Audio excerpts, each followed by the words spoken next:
महाबली जयंती मनाने जा रहे हैं, हनुमान उपासना करने जा रहे हैं और हनुमान से ही सीखने वाले हैं कि कैसे सेवा करनी चाहिए, कैसे जीवन जीना चाहिए।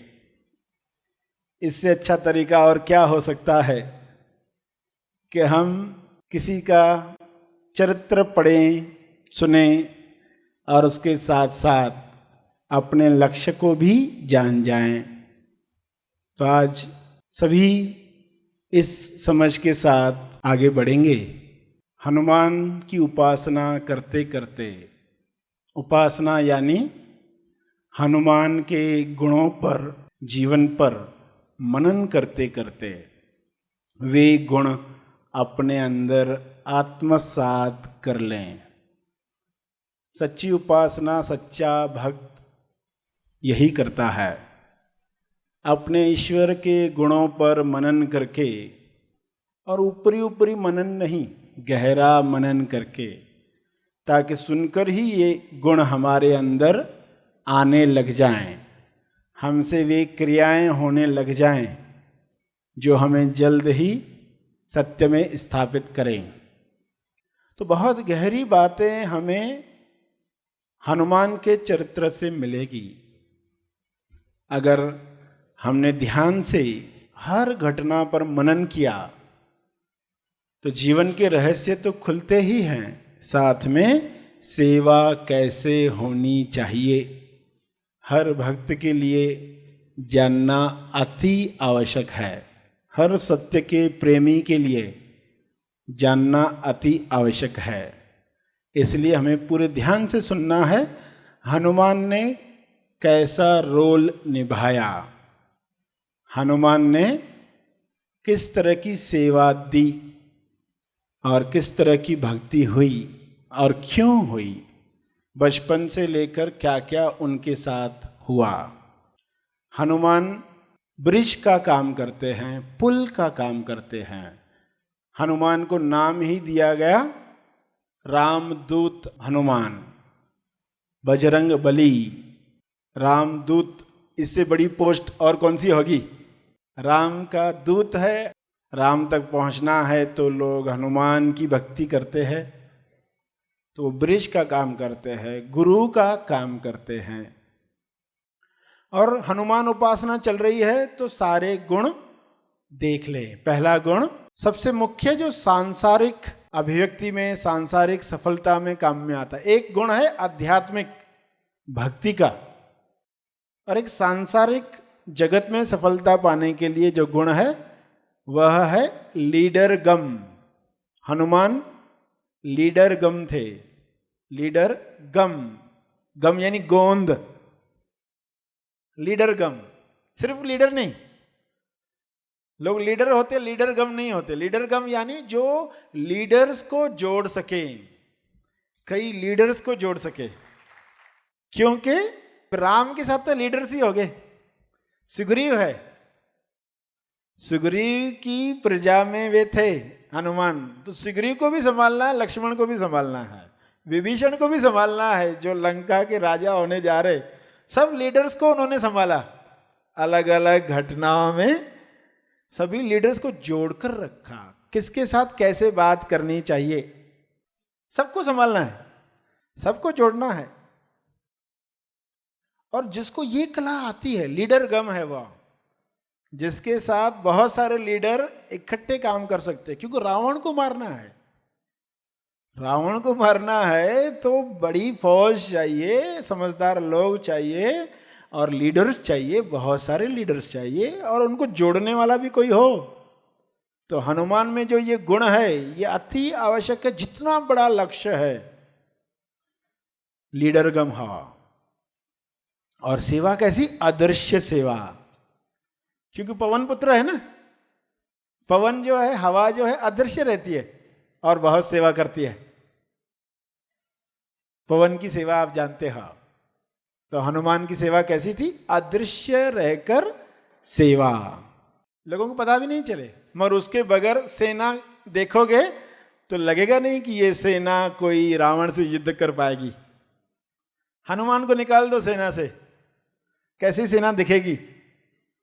तो हनुमान अदृश्य लीडर है और लीडर गम है।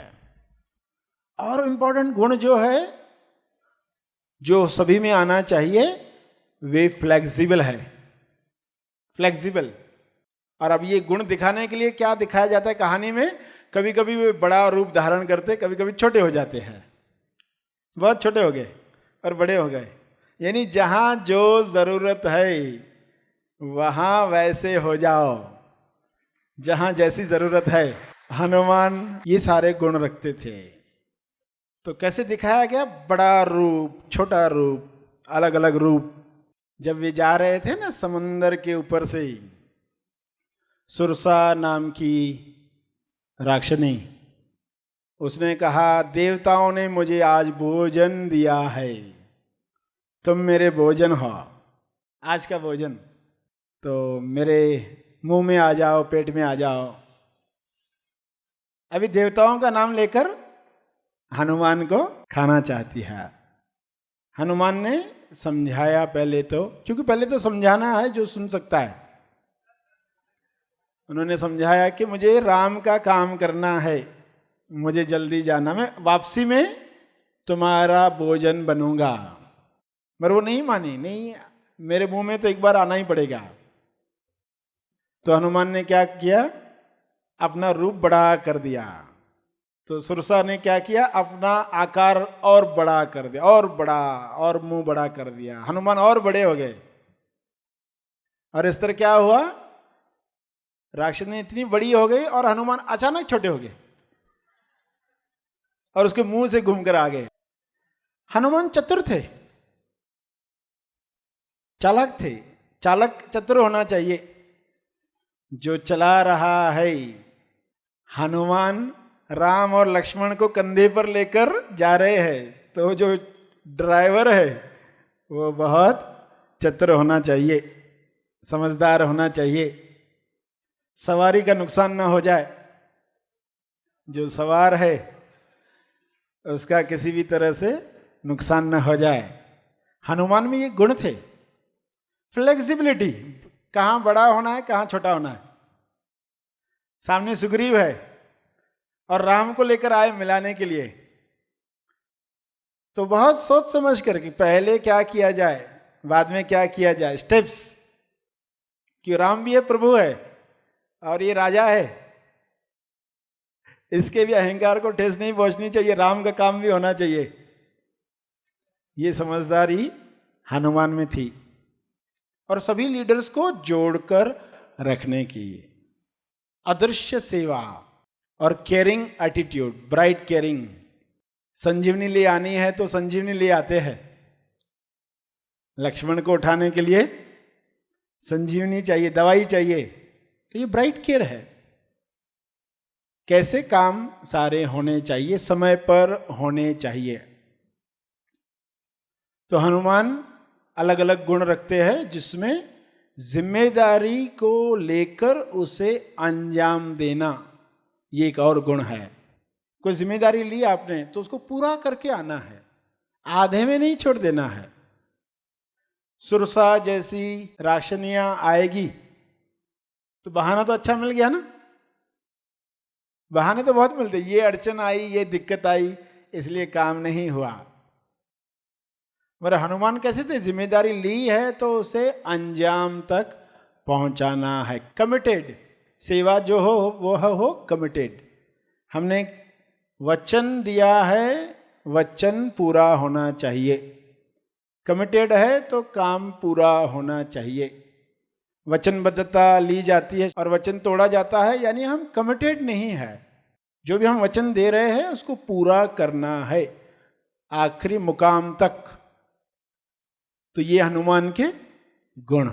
समुंदर ने देखा हनुमान राम का कार्य करने जा रहा है, तो समुंदर ने अपने अंदर से मैनाक पर्वत को ऊपर लाया और हनुमान को रिक्वेस्ट की, आप इस पर्वत पर विश्राम करें। मैनाक पर्वत ने खुद आमंत्रण दिया, आप थक गए रहेंगे, विश्राम करें। मेरा हनुमान क्या उधर सो गया, आराम करने बैठ गया? बिल्कुल नहीं। उन्होंने कहा मैं राम के कार्य में जा रहा हूं, मुझे जल्दी है, मैं नहीं बैठ सकता। उन्होंने पर्वत को स्पर्श किया, उन्होंने स्पर्श किया प्यार से, यानी उसका भी अनादर न हो, मगर मैं रुक नहीं सकता।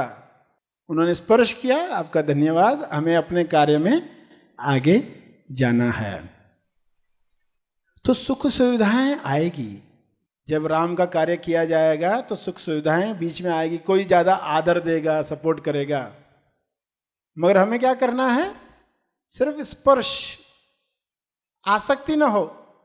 मोबाइल मिला है तो मोबाइल आसक्ति न बने, ये सेवा में सहयोग करे, आसक्ति न बने। कंप्यूटर मिला, कैमरा मिली है तो ये आसक्ति न बढ़ाए। तो हनुमान बता रहे हैं जब आप अपने लक्ष्य की तरफ जा रहे हो, रास्ते में मिलने वाली सुविधाएं आसक्ति का कारण न बने।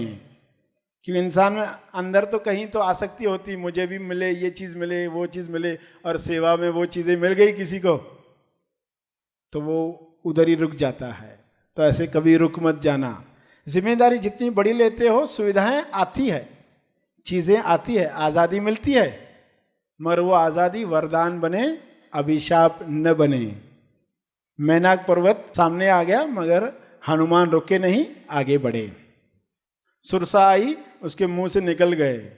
सिंहका आई, सिंहका एक ऐसी राक्षसनी थी जो क्या करती थी, ऊपर से कोई प्राणी गुजरता था, कोई पक्षी, कोई भी चीज, तो वह उसकी परछाई को पकड़ लेती थी। नीचे पानी पर पड़ने वाली परछाई उसको पकड़ लेती थी, और वो जो ऊपर से जा रहा है वो हिल ही नहीं पाता, आगे जा ही नहीं पाता, और फिर वो गिर जाता पानी में, फिर वो उसको खा जाती।